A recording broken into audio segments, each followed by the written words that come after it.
Olá, meus queridos irmãos, minhas queridas irmãs, com grande alegria iniciamos mais uma vez o nosso programa Testemunho de Fé. Aqui quem fala é o Padre Paulo Ricardo e quero convidar você para nos próximos minutos estarmos juntos para refletir a respeito do Evangelho que a Igreja nos propõe neste quarto domingo do tempo comum. Trata-se de um Evangelho que é a sequência do Evangelho de domingo passado. Você se recorda que no domingo passado Jesus entrou na sinagoga de Nazaré, sua terra natal, e deram a ele um livro do profeta Isaías. Jesus, abrindo o livro, encontrou a seguinte passagem: O Espírito do Senhor está sobre mim, porque Ele me consagrou com a unção para anunciar a boa nova aos pobres. Seu Jesus aqui está dizendo que Ele é o ungido, o Messias que tinha sido anunciado. É dizendo isso que começa o Evangelho desse domingo. Então, eu precisei falar para você do que aconteceu na semana passada, porque senão você não vai entender nada do Evangelho desse domingo. Porque o Evangelho começa assim: naquele tempo, entrando Jesus na sinagoga, disse: Hoje se cumpriu esta passagem da Escritura que acabastes de ouvir. Ou seja, que passagem de Escritura é essa? É aqui. Jesus acabou de ler, lá no profeta Isaías, dizendo que ele é o Messias. Diante dessa revelação bombástica e diante daquilo que é a pregação que Jesus estava fazendo, as pessoas ficaram maravilhadas, né? O Evangelho nos diz que eles ficaram cheios de admiração pelas palavras que, cheias de encanto, saíam da sua boca. Porém, Jesus é Deus e ele vê o coração das pessoas. E ele viu que aquela admiração, aquele encantamento que os nazarenos tinham por ele não era uma coisa profunda, não era uma coisa de verdadeira fé. Porque logo em seguida, o povo de Nazaré começou a tentar Jesus. Ou seja, o que quer dizer tentar? Colocá-lo à prova. Querer que ele faça milagres para provar realmente que aquilo que ele está dizendo é verdade. Se ele está dizendo que ele é o Messias, então vai lá, vamos dar as provas. Né? Faça milagres. Jesus, que lê os corações, enxergou isso. Então é por isso que ele diz: sem dúvida vós me repetireis o provérbio: médico, cura-te a ti mesmo. Faze também aqui em tua terra tudo aquilo que ouvimos dizer que fizestes em Cafarnaum. O Evangelho de Marcos, numa passagem semelhante, em que Jesus é rejeitado lá em Nazaré, nos recorda que Jesus não fez muitos milagres em Nazaré porque eles não tinham fé. Então aqui que está o problema cabal, o problema fundamental. Eles não creem, né? Então, Jesus não vai atirar pérolas aos porcos. Jesus não vai fazer milagres para pessoas que não vão crer mesmo assim. Jesus lê os corações, ele sabe que eles não vão crer. E onde é que está o problema? Qual é o problema dos nazarenos, do povo de Nazaré? Por que é que eles não creem em Jesus? Bom, a gente pode imaginar várias coisas, mas a partir da atitude de Jesus no Evangelho desse domingo, nós podemos enxergar que a doença no coração do povo de Nazaré, que está fazendo com que eles não tenham fé, tem alguma coisa a ver com a inveja. Ué, como assim, padre? O Evangelho não fala de inveja em momento nenhum. Sim, mas espera lá, vamos ver o que é que Jesus diz. Jesus lembra para o povo de Nazaré 2 episódios do Antigo Testamento. 2 profetas, o profeta Elias e o profeta Eliseu. E por que Jesus conta essa história desses 2 profetas? Porque esses 2 profetas foram, de alguma forma, enviados em missão para estrangeiros. Elias foi enviado para a viúva de Sarepta, que era uma estrangeira. Eliseu teve que curar um leproso que era sírio, o Naamã, um estrangeiro. Então, Jesus usa não é? Essas duas instâncias para recordar o seguinte: olha, pessoal, Deus escolheu um povo. O povo eleito, o povo de Deus, é de fato o povo de Israel. Ou seja, os descendentes de Abraão, das 12 tribos de Israel. Só que acontece o seguinte: Deus elegeu o povo de Israel e amou o povo de Israel para que acontecesse a salvação para todos os povos e todas as nações. Então Jesus está dizendo aqui, olha, eu sou de Nazaré, eu sou desta terra, mas eu sou também para os outros. Deus escolheu, privilegiou Nazaré? Claro que sim. Gente, essa é a maravilha. A maravilha é que Deus pode nos tratar com privilégio. Só acontece o seguinte: você pode ser um privilegiado, mas pode reagir mal ao privilégio. Você pode ser um predileto de Deus, mas não amar a Deus de volta, do jeito que Deus espera. Esse é o grande perigo, né? Vamos tentar entender melhor isso daqui.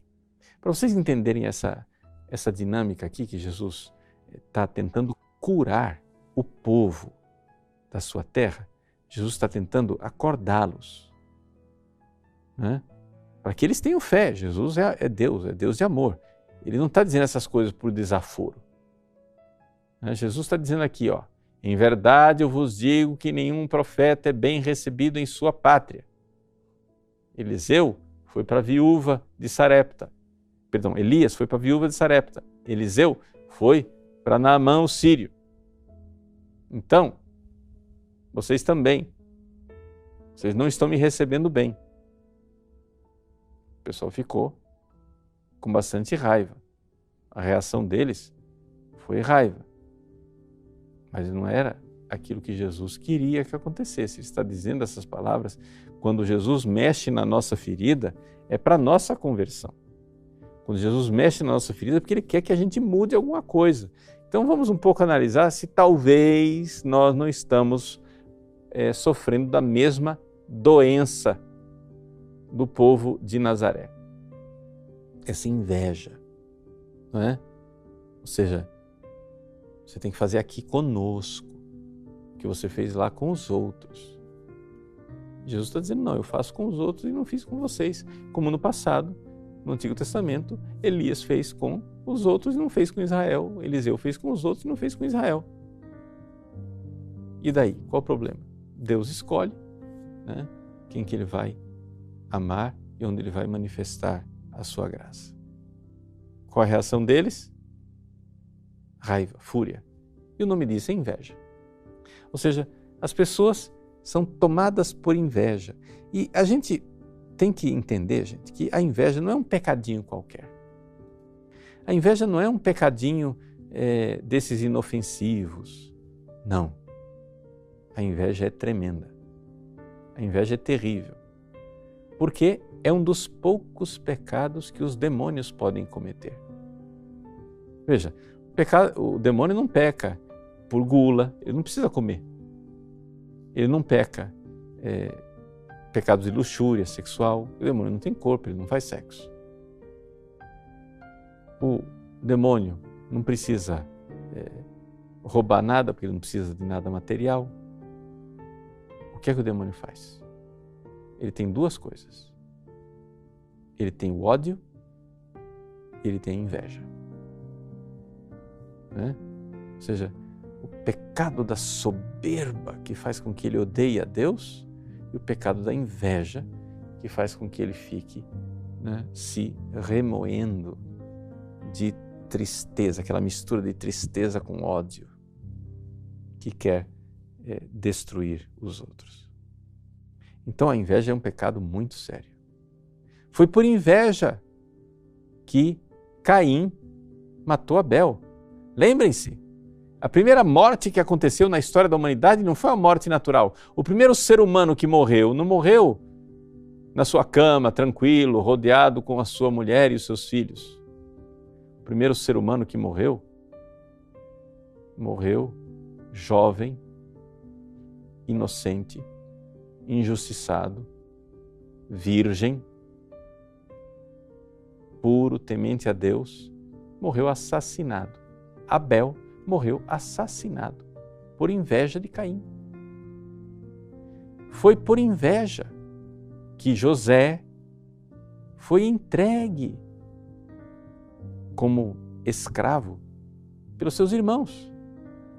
Foi por inveja que Saul quis matar Davi. Foi por inveja, sobretudo, meus queridos, que os fariseus entregaram Jesus para ser crucificado. Então vejam que o mesmo pecado que vai levar Jesus para a cruz, esse pecado demoníaco e satânico da inveja, ele já está em ação aqui no início. Jesus está no início do ministério dele. E o negócio já começou a surgir. Para você entender melhor, deixa eu contar para você uma dessas histórias do Antigo Testamento, que é a história de José. Não é? José do Egito. Jacó tinha 12 filhos. Acontece que desses 12 filhos, tinha um que era o predileto, José. E José era um escolhido de Deus. Deus tinha realmente privilegiado José para ser o salvador da sua família. Então José viu em sonhos que ele seria venerado pelos seus irmãos e pelo seu pai e pela sua mãe. Quando José, sonhador, começou a contar a história dos seus sonhos, do privilégio que ele tinha recebido de Deus, os irmãos começaram a se roer de inveja.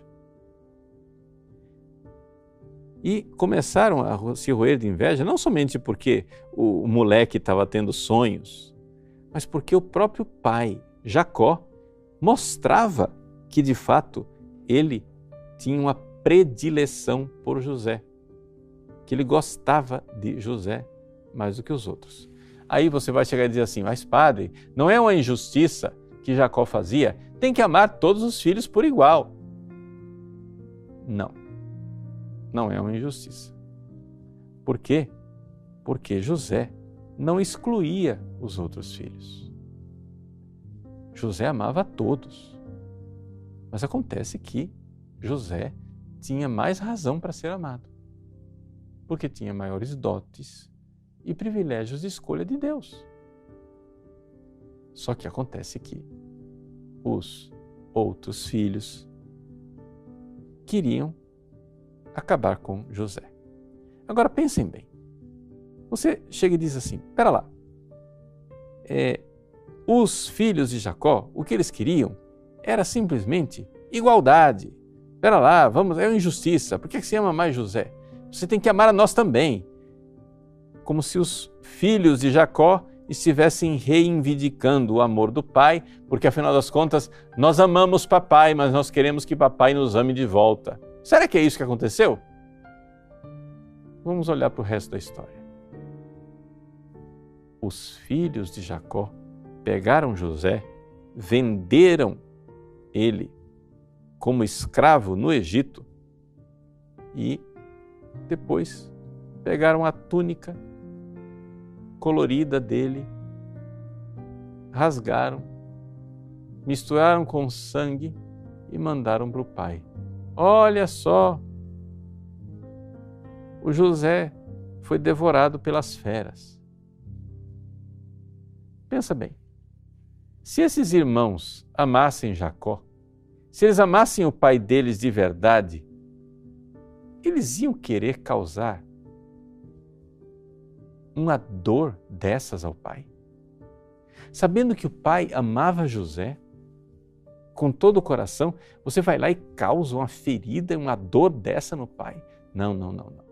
Esses irmãos não queriam o amor de Jacó. Não é que, Jacó, você ama José e nós queremos ser amados também. O que eles queriam, no fundo, é que Jacó parasse de amar José. Essa é a miséria da inveja. A inveja ela quer que o outro deixe de ser abençoado.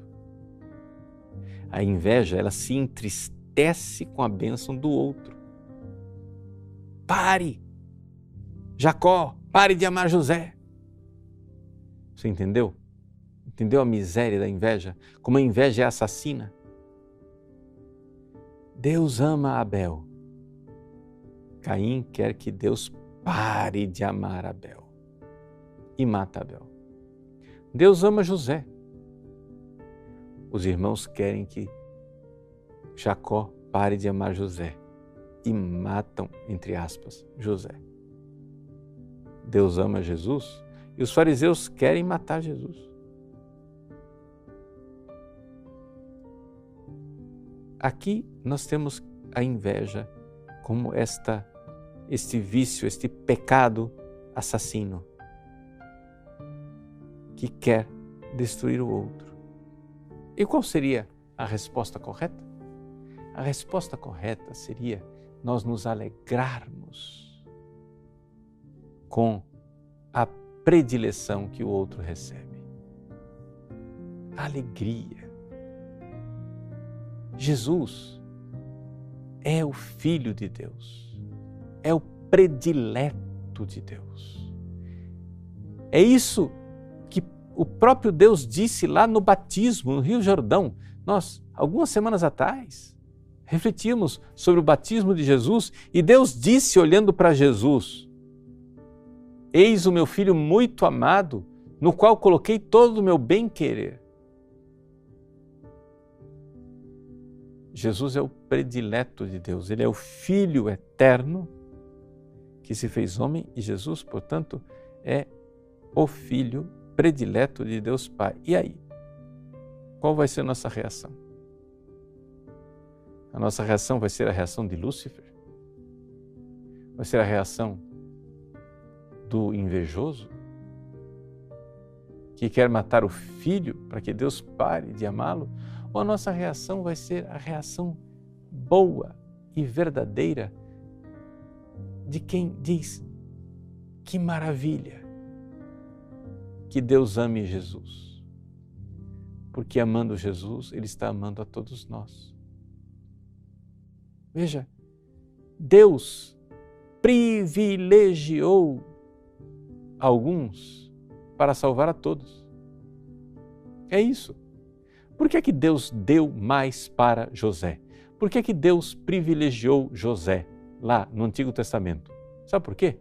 Porque José recebeu a missão de salvar o povo inteiro. Deus sabia que haveria uma fome, que José seria o vice-rei do Egito e que ele, então, um dia iria receber os seus irmãos famintos e o seu pai faminto, sua mãe faminta, e iria alimentá-los. Deus privilegiou José para que José fosse salvação para os seus irmãos invejosos. Assim também, Jesus é o Filho amado para que ele seja salvação. Quando Deus privilegia alguém, é porque essa pessoa precisa ser salvação para os outros. E se não for salvação, é porque é um traidor. Quando Deus dá muitas graças a uma pessoa, é porque esta pessoa deve frutificar em salvação para os outros. Deus não nos trata com igualdade. Deus não nos trata a todos por igual. Por quê? Porque Deus é injusto? Não. Porque Deus quer que nós precisemos uns dos outros. Quem recebeu mais precisa ajudar quem recebeu menos. Quem recebeu mais é instrumento de amor e de salvação de Deus para amar os outros. Deus deu a alguns a mais para que estes que receberam mais sejam canal de graça para os que têm menos. Deus poderia nos amar diretamente, sem precisar de ajuda, mas Ele não quer isso.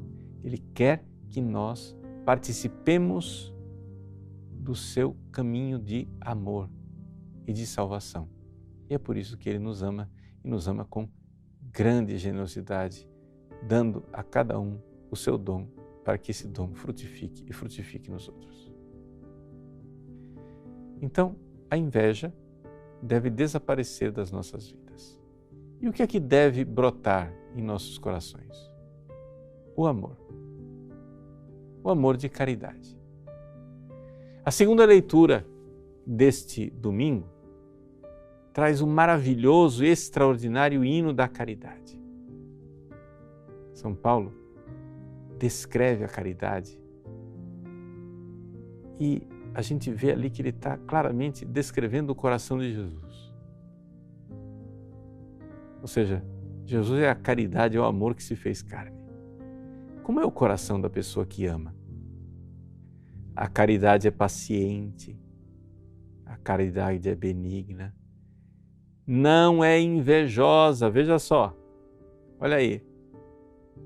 A caridade não é invejosa, não é vaidosa, não se ensoberbece, não faz nada de inconveniente, não é interesseira, não se encoleriza, não guarda rancor, não se alegra com a iniquidade, mas se regozija com a verdade. Suporta tudo, crê tudo, espera tudo, desculpa tudo. Gente, este é o caminho. Este é o caminho, inclusive, não somente de nossa salvação eterna, é inclusive o caminho de reconciliação de nossa própria sociedade. A nossa sociedade está se encaminhando cada vez mais para o caminho do materialismo e da inveja, que é um caminho satânico, um caminho horroroso. Ou seja, o amor sabe que é amado. Se você sabe que você é amado, que você recebeu de Deus graças e dons, o que é que você faz? Você distribui, né? Você entrega, você dá a sua vida. E você que vive num mundo cheio de pessoas com falhas e pecados, você deve fazer como Jesus fez. Ser paciente, benigno, não invejoso, não vaidoso, não soberbo, não interesseiro, não é raivoso, nada de guardar rancor. Já pensou se Jesus fosse rancoroso e guardasse todas as misérias que a gente faz para querer se vingar depois? Já pensou se Jesus ficasse com raiva de nós? Não, ele é paciente e benigno. Então, meus irmãos, olhemos para o Cristo Senhor, o grande predileto de Deus, Deus eterno que se fez homem, e o amemos, porque se Deus o privilegiou, foi para nos salvar e nos amar, como Deus privilegiou José do Egito para salvar o povo de Israel. E apliquemos isso na nossa vida. Se você vê pessoas que receberam a mais, o que é importante é que você ajude essas pessoas a frutificar, a transbordar, que você se alegre com o dom que o outro recebeu. E você ajude essa pessoa a distribuir com largueza os seus dons, sem inveja. Se alegre com o fato de outro ser abençoado. A caridade não é invejosa. Que Deus abençoe você e que verdadeiramente você possa exorcizar de sua vida toda a inveja, a tristeza de ver o outro abençoado. Se alegre com a bênção do outro e ajude o outro a distribuir com largueza os dons que recebeu. Deus abençoe você. Em nome do Pai, e do Filho, e do Espírito Santo. Amém.